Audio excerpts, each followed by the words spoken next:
Hi guys, welcome to my YouTube channel civil IQ friends. अभी हम 131 से लेके 140 तक के सॉइल मैकेनिक्स के क्वेश्चन देखेंगे गुप्ता एंड गुप्ता बुक के। Guys, question 131, total lateral earth pressure is proportional to, option A depth of soil, option B square depth of soil, then option C angle of internal friction, then option D non cohesive. तो friends, यहाँ पे हमारा answer कितना रहेगा? तो यहाँ पे जो टोटल लेटरल अर्थ प्रेशर है वो किसके प्रोपोर्शनल रहेगा? तो हमारी ये के इंटू गैमा इंटू एच है, इंटेंसिटी रहेगी। और ये फ्रेंड्स हमारा ये टोटल 1/2 के गैमा स्क्वायर के जितना रहेगा, यानी कि स्क्वायर डेप्थ ऑफ सॉइल रहेगा। तो ये बी इज हमारा राइट आंसर होगा। ओके, और यहाँ से जो हाइट है 2h/3 जितनी रहेगी लेटरल अर्थ प्रेशर में। ओके, तो right answer is B for question number 131। Then next, cohesive soil are. तो कोहेसिव सॉइल कैसी रहती है? Good for backfill because of lower lateral pressure, good for backfill because of high shear strength, poor for backfill because of large lateral pressure. तो cohesive soil friends कैसी रहती है? तो ये बैकफिल के लिए friends poor, cohesive soil poor for backfill because of large lateral of pressure. तो cohesive soil रहती है वो पुअर रहती है क्योंकि उसमें जो वॉइड से एकदम ज़्यादा आते हैं फ्रेंड्स, और उसके कारण जो बैकफिल पे वो यूज़ नहीं होती, उसकी वजह से इंटरनल फ्रिक्शन होता है, लार्ज लेटरल प्रेशर लगता है। ओके, तो ये C is the right answer for 132 question number. उसके then next, which of the following earth pressure theory is directly applicable to the bulkhead. तो बल्क हेड के लिए कौन सी थियरी जो डायरेक्टली एप्लीकेबल होगी?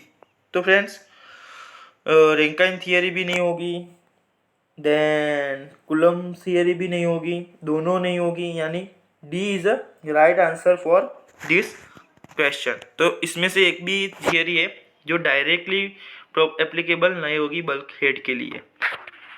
उसके बाद Taylor stability number is equal to, Taylor stability number किस पे डिपेंड होगे? उसमें जो सी है वो यूनिट कोहेजन है, उसमें जो FC है वो factor of safety with respect to cohesion है, उसमें जो गैमा है वो यूनिट वेट ऑफ सॉइल है, उसमें जो SC है क्रिटिकल हाइट है, और H है वो एक्चुअल हाइट है। इसमें जो ऑप्शन ए दिया है C/FC/H, C/FC into H, then C/FC into gamma into HC, then C है C/gamma H, then D है C/gamma HC।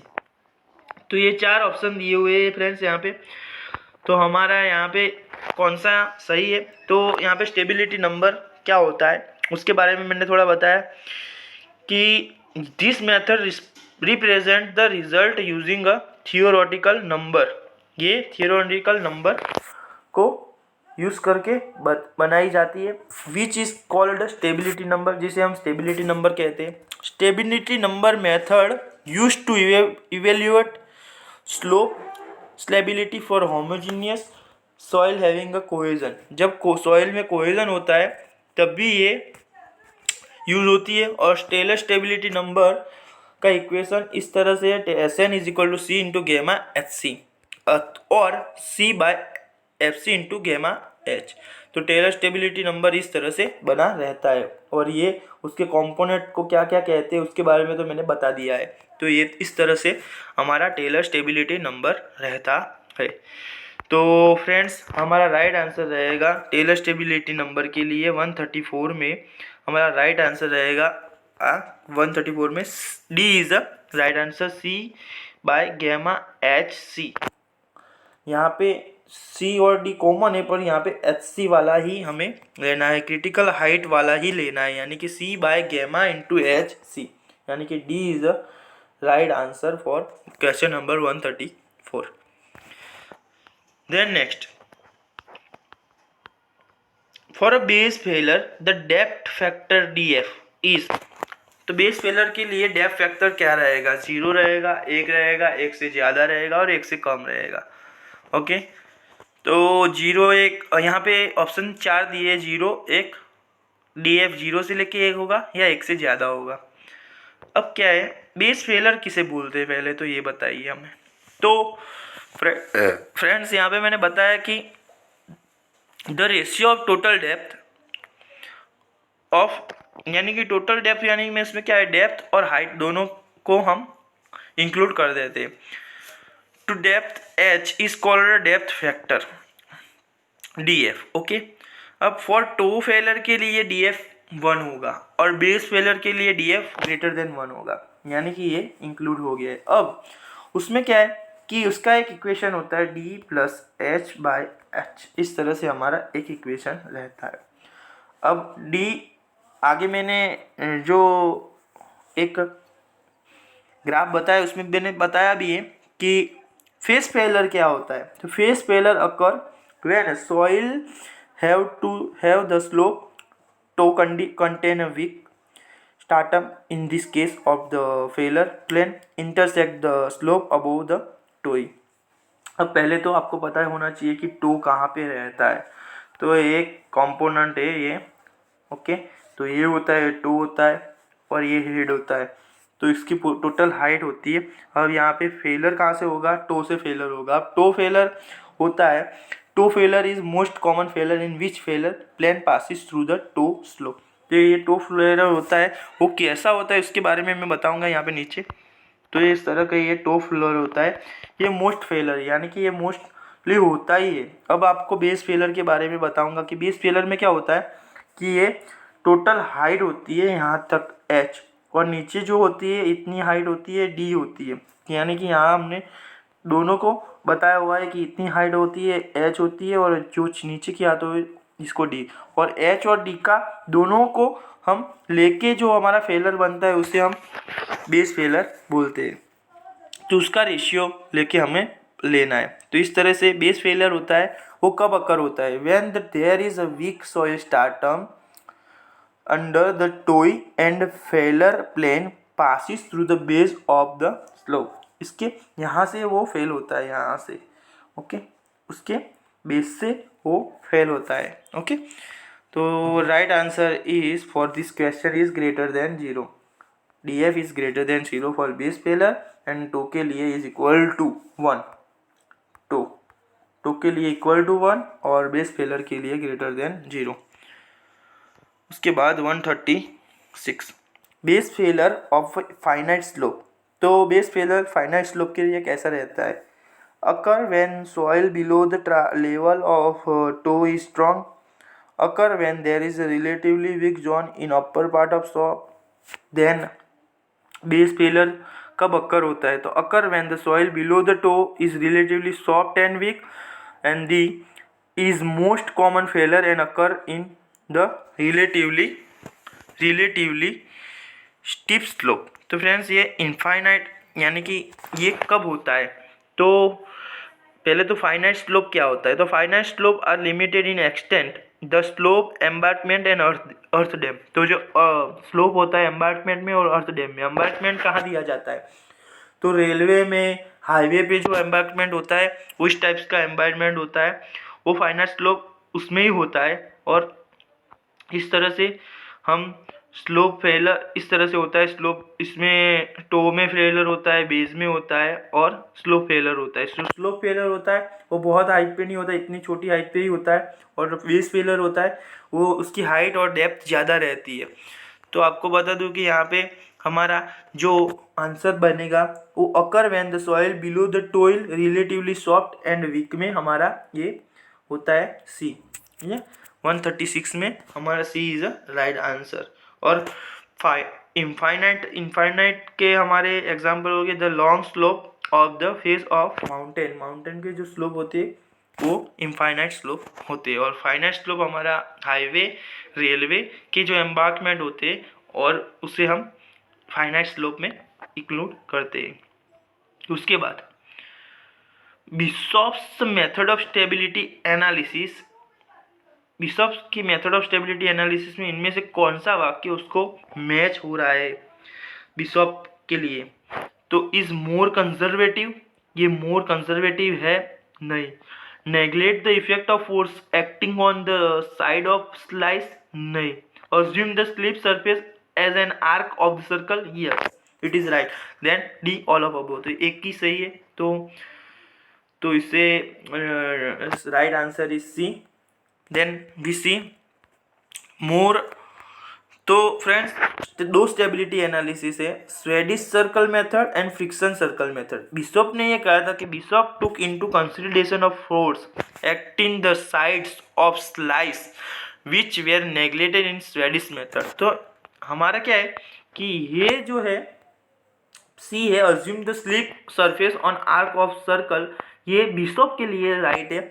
और स्वेडिश के लिए neglect the effect of force acting on the side slice, तो ये Swedish के लिए राइट है। ओके, तो बी और सी में कंफ्यूज नहीं होना। बिशॉप के लिए जब बोले तो C is the right answer, assume the slip surface on arc of the circle. Then Swedish के लिए जब भी बताए तो neglect the effect of force acting on the side of the slice. तो बी और सी में आपको कंफ्यूज नहीं होना है friends. Then next, allowable bearing pressure for a foundation depend upon, allowable bearing pressure किस पे डिपेंड रहता है? allowable settlement only, ultimate bearing capacity of soil, then both allowable settlement and ultimate bearing capacity। तो allowable settlement होता है, ये दोनों पे होता है मोस्टली फ्रेंड्स। तो इसमें राइट आंसर हमारा सी आएगा। उसके बारे में थोड़ा हम डिटेल्स में देखेंगे। तो allowable bearing प्रेशर किस पे डिपेंडेड होता है? तो अलोवेबल बेरिंग के प्रेशर किसे बोलते हैं? तो it is the net loading intensity at which neither the soil fails in a shear nor there is excessive settlement. जब इस सॉइल के शियर में फेल नहीं होती और जब उसका सेटलमेंट नहीं होता तब अलोवेबल बेरिंग प्रेशर उसे हम बोलते हैं। अब क्या होता है कि यहाँ पे शियर नहीं बताया हमको, शियर के बदले अल्टीमेट बेरिंग कैपेसिटी बताइए। तो अल्टीमेट बेरिंग कैपेसिटी वो वन टाइप वही रहता है, पर क्या है, it is defined as a minimum gross pressure intensity as the base of the foundation. इसको हम मिनिमम ग्रोस प्रेशर इंटेंसिटी बोलते हैं as the base of the foundation at which the soil fails in shear. जो soil fail shear में होती है तो ultimate bearing capacity उसे बोलते हैं। तो हमारी राइट आंसर फ्रेंड्स रहेगा C is the right answer for this question. तो 138 में हमारा सी राइट आंसर बनेगा। Okay, then next. Okay, according to Rankine's analysis minimum depth of foundation is equal to. Rankine के एनालिसिस के तहत इसमें से मिनिमम डेप्थ ऑफ फाउंडेशन के इक्वल टू कौन सा इक्वेशन रहेगा? तो पहला equation q by gamma into one plus sine theta 1/1 - sin whole square, then same Q by gamma into 1 - sin theta 1 + sin theta whole square, then Q by gamma into 1 - sin theta 1 + sin theta by 1 - sin theta into upon last, sorry upon नहीं, into नहीं, कुछ भी नहीं, then last Q by gamma into 1 - sin theta upon 1 + sin theta. तो friends आपको ये समझना है कि प्लस वाला इक्वेशन तो आने ही वाला, सॉरी स्क्वायर वाला तो आने ही वाला है, तो ये दोनों निकाल देते। उसके बाद हमें मिनिमम बोला है, तो मिनिमम में पहले जो होगी वैल्यू वो कम होगी और जो नीचे की या डिनोमीटर में होगा वो ज़्यादा होगा। तो आपको इस पर टिक लगा देना है। तो कई बार आपका इस तरह से सिंपली आपको सोचना है और इस तरह से आपको फंडा लगाना है। ओके, तो Q is equal to intensity of loading, gamma is equal to unit weight of soil, then phi is equal to angle of internal friction. तो इस तरह से रहेगा। तो right answer for question number 139 is B.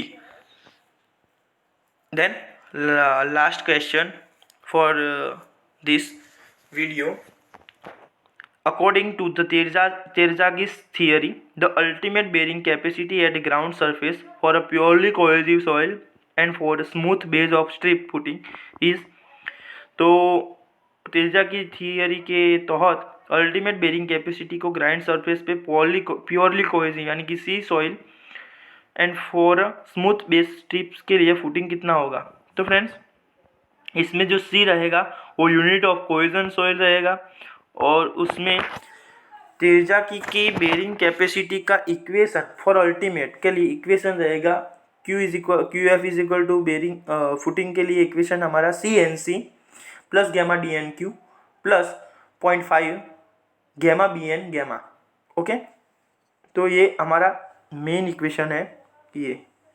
Okay, उसमें purely cohesive soil and at the ground surface D is equal to 0, then N C equal to 5.7, so N A is equal to 1, N gamma is equal to 0, तो ये N gamma 0 हो जाएगा तो ये भी 0 हो जाएगा। तो क्यू एफ हमारा रहेगा A N A is equal to N q is equal to 1, तो ये 1 रहेगा और सी एन सी हमारा 5.7 रहेगा। तो ये हमारा राइट यहाँ पे एन सी हमारा जो रहेगा ये 5.7 रहेगा और इसका आंसर यहाँ पे 5.7 सी आ जाएगा। अगर यहाँ पे हमको बोला है कि तर्जा किस थियरी के तहत, तो हमारा इक्वेशन आएगा, हमारा राइट आंसर आएगा 5.7 सी। अगर मेयर हॉफ के same condition at Meyerhof के लिए हमें बोला होता तो हमारा राइट आंसर आता 5.14 सी। तो हमें देखना है कि तेजागी के लिए बोला है या मेयर हॉफ के लिए बोला है। तो ये बहुत इंपॉर्टेंट टर्म्स है। अगर ये आपने गलत कर दिया, अगर आपने कंफ्यूजन हो गए, अगर आपने देखा नहीं तो आपका 1 मार्क्स ले तो आएगा नहीं, पर आपका नेगेटिव में चला जाएगा। तो आपको यहाँ पे पूरा ध्यान लगाना है फ्रेंड्स, तो ये पूरा देखना है अच्छे से। तो यहाँ पे राइट आंसर है 5.7 सी। Okay, 5.7 C. देन ये मेयर हॉफ के लिए तो 5.14, तो right answer is C. C is the right answer for question number 140। Okay friends, हमारा जो टारगेट है, मैं आपको बताऊं कि हमारा जो टारगेट है, मैं क्यों इतना फास्ट ले रहा हूँ सभी सब्जेक्ट। तो हमारा टारगेट एक है जो मैं अचीव करना चाहता हूँ, मैं आपके साथ शेयर करना चाहता हूँ कि अभी जो हमारी मार्च में एग्ज़ाम आने वाली है, जो क्लास 1-2 के लिए है जीपीएससी में। ओके, उसमें हमारे मेन सब्जेक्ट फ्रेंड्स 7 से ज़्यादा रहने वाले हैं। उसमें एनवायरनमेंट भी आएगा, हाईवे भी आएगा। हमारी जो जीपीएससी की एग्ज़ाम होती है मोस्ट ऑफ नर्मदा की, उसमें एनवायरनमेंट भी नहीं होता और हाईवे भी नहीं होता। अगर रोड एंड बिल्डिंग डिपार्टमेंट की होती है तो उसमें हाईवे रहता है, एनवायरनमेंट नहीं रहता। That means environment is not a compulsory subject. It is for Gujarat students. That's why Gujarat students is not aware of environment subjects. So environment subject की प्रिपरेशन हमें कैसे करनी है, किस टाइप के क्वेश्चन देखने हैं, किस क्वेश्चन को हमें ज़्यादा पढ़ना है, तो ये हमारे लिए बहुत इंपॉर्टेंट रहते। तो मैं जैसे ही हमारा इरिगेशन ख़त्म होता है तो उसके साथ साथ मैं एनवायरनमेंट शुरू कर रहा हूँ और स्ट्रेंथ ऑफ मटेरियल भी शुरू कर रहा हूँ। तो जैसे जैसे मुझे फ्री टाइम मिलता है उस तरह से मैं स्ट्रेंथ ऑफ मटेरियल का और एनवायरनमेंट का वीडियो डालता रहूँगा। तो मेरा एक टारगेट है कि मैं मार्च तक फ्रेंड्स 7 सब्जेक्ट कंप्लीट करना चाहता हूँ। कौन कौन से 7 सब्जेक्ट मैं आपको लिस्ट बता देता हूँ कि पहला सब्जेक्ट तो हमारा इरिगेशन जो ख़त्म होने की कगार पर है। दूसरा है हमारा फ्लूइड मैकेनिक्स है। तीसरा हमारा है सॉइल मैकेनिक्स। ओके, ये 3 तो अभी चल रही है। उसके बाद हमारा है एनवायरनमेंट, उसके बाद है हमारा हाईवे, उसके बाद है हमारा सॉम, और फिर 2 सब्जेक्ट हमारे रहे, हमारे जो मेन है सर्वे है और स्टील आरसीसी, यानी कि 9 सब्जेक्ट अभी हम स्टील आरसीसी यानी कि 9 सब्जेक्ट हमें ख़त्म करने हैं। पर मैं ऐसा ट्राई करूँगा फ्रेंड्स 9 सब्जेक्ट हमारे ख़त्म हो ही जाएंगे, उस तरह हम ट्राई करेंगे। और बिल्डिंग मटेरियल का थोड़ा टॉपिक मैं आपके साथ डिस्कस कर लूँगा। तो उसमें क्या है, एग्ज़ाम फ्रेंड्स मुझे भी देनी है और आप सबका भी अच्छे से रिवीजन हो जाएगा। तो हम इस तरह ट्राई करेंगे। ओके, तो मैं आपका साथ नहीं छोड़ूंगा जब तक एग्ज़ाम नहीं आएगी तब तक। So friends please watching this video and रोज़ अपडेट रहिए। मैं रोज़ वीडियो डालने की कोशिश करता ही हूँ friends, that's why. So friends, मेरे वीडियो को देखने के लिए थैंक यू सो मच, और आगे भी ये वीडियो शेयर, लाइक, सब्सक्राइब करवाइए। Okay, thank you for watching this video.